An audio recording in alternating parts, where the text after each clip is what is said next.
Hi there. So it is time for Q&A after our session.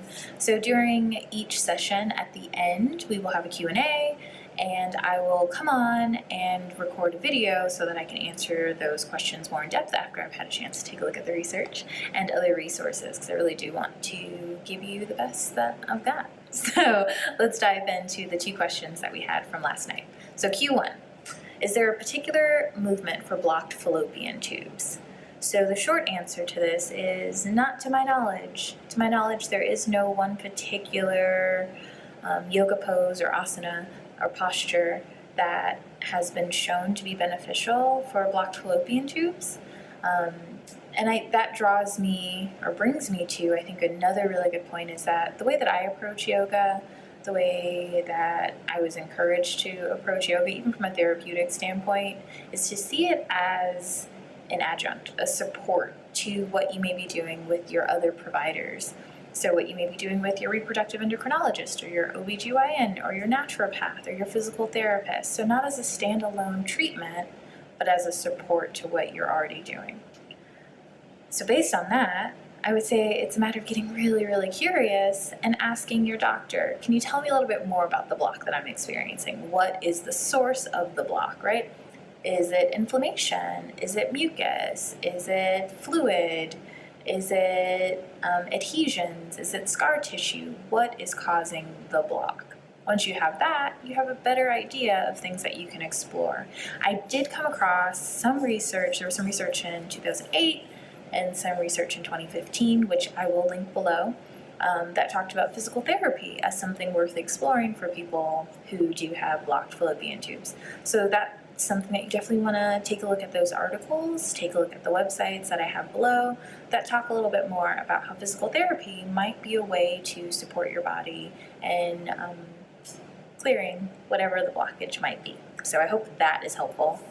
When it comes to more conventional approaches to blocked fallopian tubes, essentially there's surgery, there's IVF, there's kind of like a flushing of the tube to determine, and it's actually one of the ways that it's diagnosed or discovered, can also be one of the ways that actually opens the tube up depending on the source and depending on where exactly the block exists.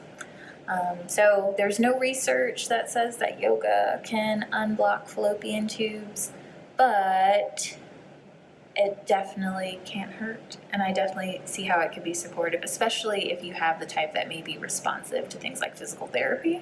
Then I could see how certain movements in your pelvic region could possibly encourage blood flow to the area, and could maybe at least be supportive. I will say that. It will likely be supportive. I would not say that there's something specific. Again, to my knowledge, if that changes, I will let you know, that can unblock your fallopian tubes with yoga. Okay, so onward to our next question. Question 2. Is this to get blood flow to ovaries? I love this question because it is one of the reasons why I think yoga can be so supportive when you're trying to conceive, is that it's a movement, right? It's not just movement, but it's a big part of it, right? So the asana, the movement, the poses, the postures, sequences that we go through do encourage your body to move, and movement improves circulation. And so the idea that anytime we are moving, we're decreasing stagnation, we're encouraging circulation, we're encouraging blood flow, that blood flow is also going to reach your reproductive organs.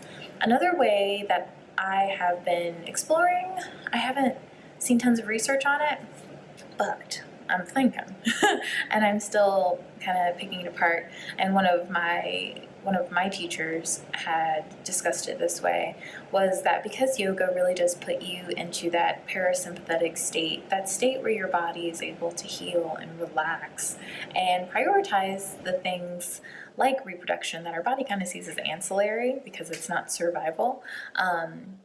The more we're able to get into that state, and because yoga supports getting into that state, it might help to increase blood flow to your reproductive organs, because blood flow is not being sent to the things that we would need if we were in flight or fight, right? So when you're in flight or fight, when you're super stressed, when you're under stress, the blood flow tends to be sent to your extremities so that you can, your arms, your legs, your hands, everything that you need to fight, quite literally, or to run, which means it's being shunted away from your core.